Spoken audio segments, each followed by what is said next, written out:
Ryan Reynolds here from Mint Mobile. I don't know if you knew this, but anyone can get the same premium wireless for $15 a month plan that I've been enjoying. It's not just for celebrities. So do like I did and have one of your assistants switch you to Mint Mobile today. I'm told it's super easy to do at mintmobile.com/switch. Upfront payment of $45 for 3-month plan, equivalent to $15 per month required. Intro rate first 3 months only, then full price plan options available. Taxes and fees extra. See full terms at mintmobile.com. Lowe's knows you take pride in every project. So take on what's next today with a free Select Craftsman hedge trimmer or leaf blower when you buy a 20-volt push mower. That's a $119 value on reliable, high-performance Craftsman tools you trust. For the power to do it all, build, repair, restore, maintain, go with Craftsman. Available at Lowe's. We help. You save. Valid through 5/21. While supplies last. Selection varies by location.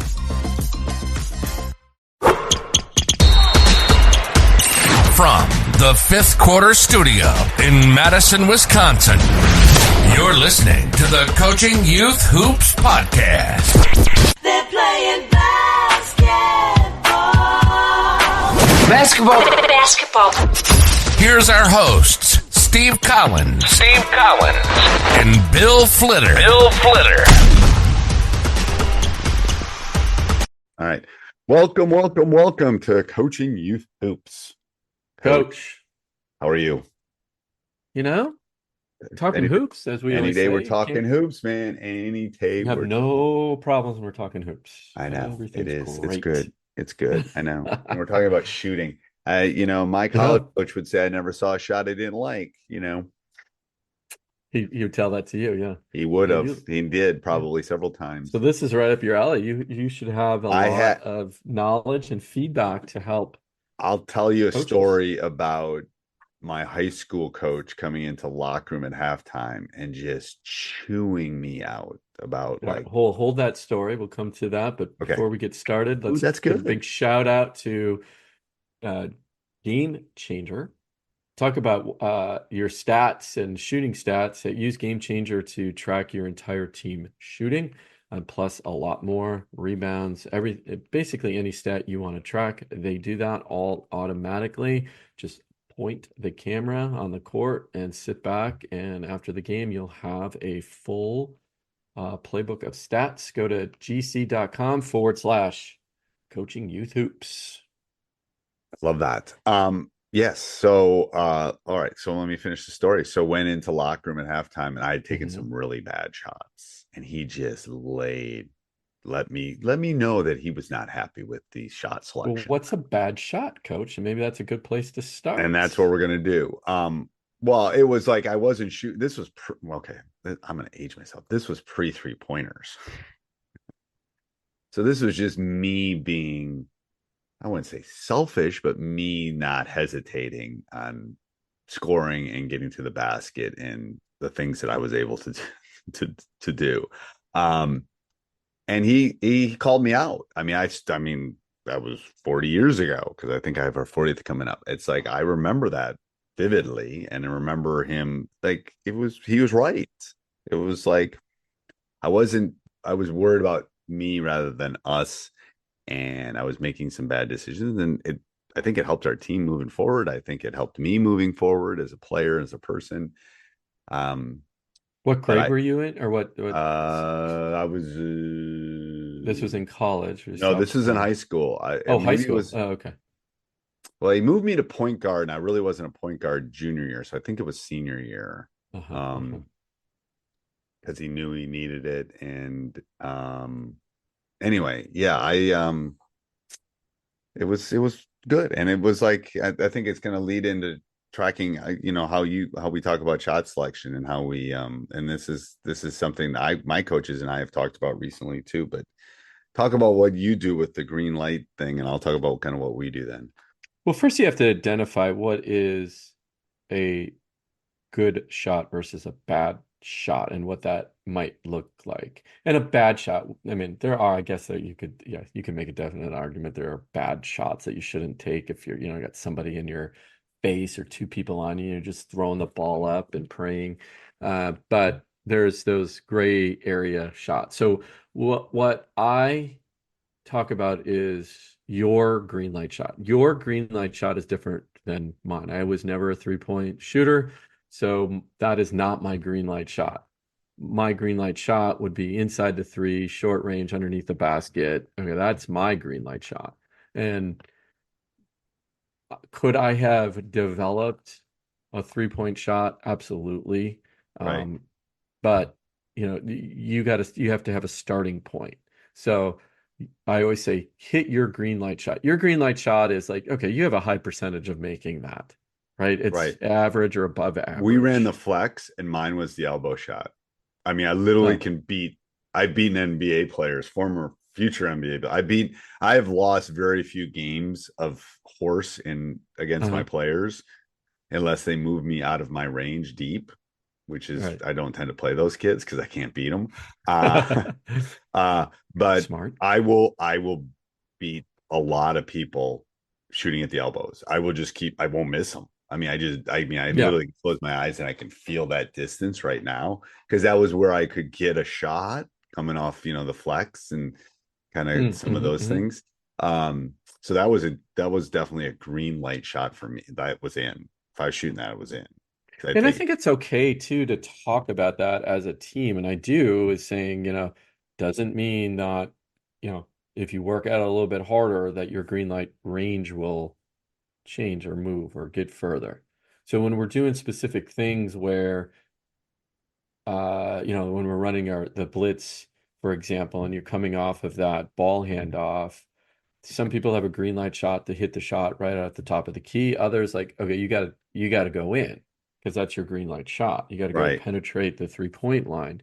And I always emphasize, it's like, I'd rather have you take a higher percentage shot for you and work on what we need to work on, like your 3-point range. It still needs a little bit of work, right? And the thing is, like, I've had teams where I've had players that think they are 3-point shooters and they are not 3-point shooters.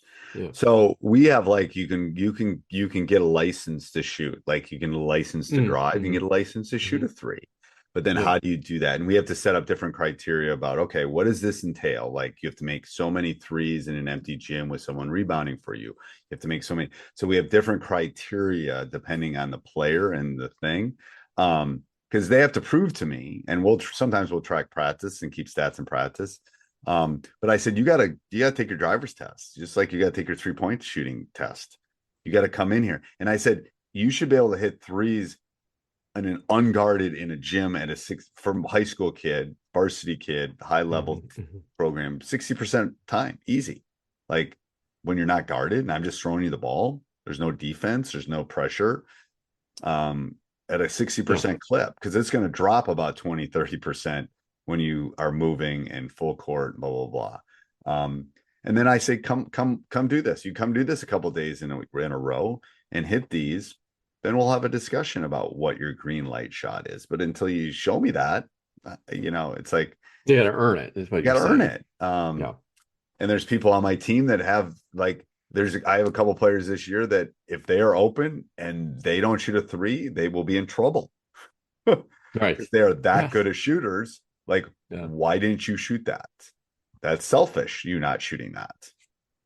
You were open and it was in your range and you were settled and you passed it up. Now, and that's an interesting point that we don't talk about as much too, is that reverse of that. We talk about selfish players just wanting to shoot all the time, but there's also, you can be selfish and not make a play, right? For whatever reason, you're not, multiple reasons. And there's time issues. Like, I don't want you shooting that three. We're up 7 with 48 seconds to go. What do you do? Absolutely. Right. That's game management. That's game management. Address in a future week. We're going to talk about game management. Yep. But it's a difficult thing, because you have to define that with your team, and then you have to define it.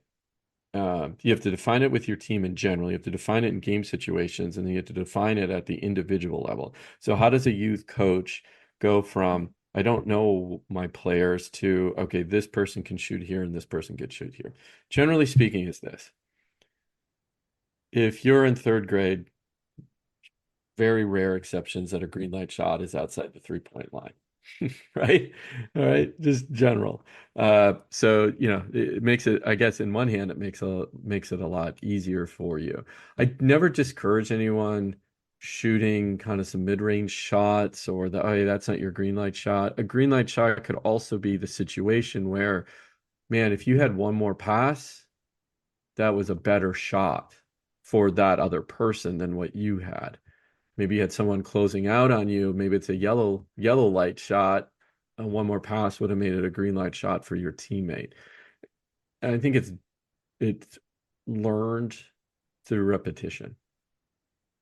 Yes, it is. It is. And it's like, well, the players that I have on my team that have the green lights have put the time in.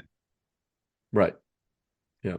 I mean, one of them has a basketball court inside in their house. So that's a plus, especially in Wisconsin. But but they put the time in. That's why they've gotten that green light to be able to go and shoot and do some of those things. But I think it's it's like most things in the basketball team, it's communication too. It's explaining roles. It's understanding that you run a talented and gifted program for basketball players, and some are more talented at some skills and some are more talented at other skills. Right. And like, here's what you're and I'm not saying you can't shoot this, but I'm saying here's when you should shoot this, and here's how you can shoot that. So let's work together to, let's how can we get reps? Maybe you're a sophomore. How do you want to shoot threes? Like Lopez for the Bucks, he's 6'11". He wasn't a 3-point shooter when he came in the NBA, but he knew the league was changing, and he knew he was going to have to become a 3-point shooter to widen this court and make it bigger. So Giannis can get to the basket and dunk on people. But I mean, that's the reality of it too. You got to put that time in. All right. Other things, Coach? Well, I was going to say, I think it is a hard skill to teach. And the frustrating thing about basketball from a young player's perspective is all the exceptions to the rules.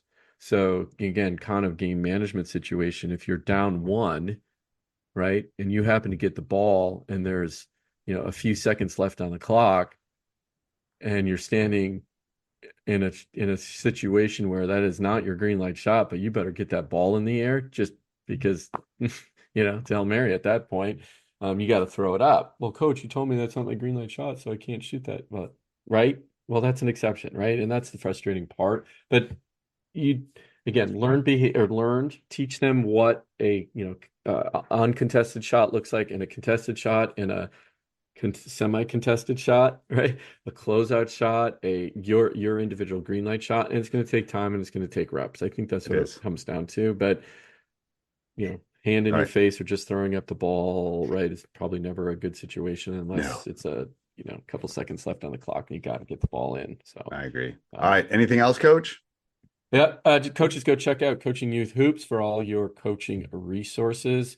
We have practice plans, game strategy, drill libraries, free resources, blog posts, so much material to help you on your journey. Go to coachingyouthhoops.com for all of that awesome material. All right, go check it out. All right, Coach, till next week. Bye. This podcast is part of the Sports Social Podcast Network.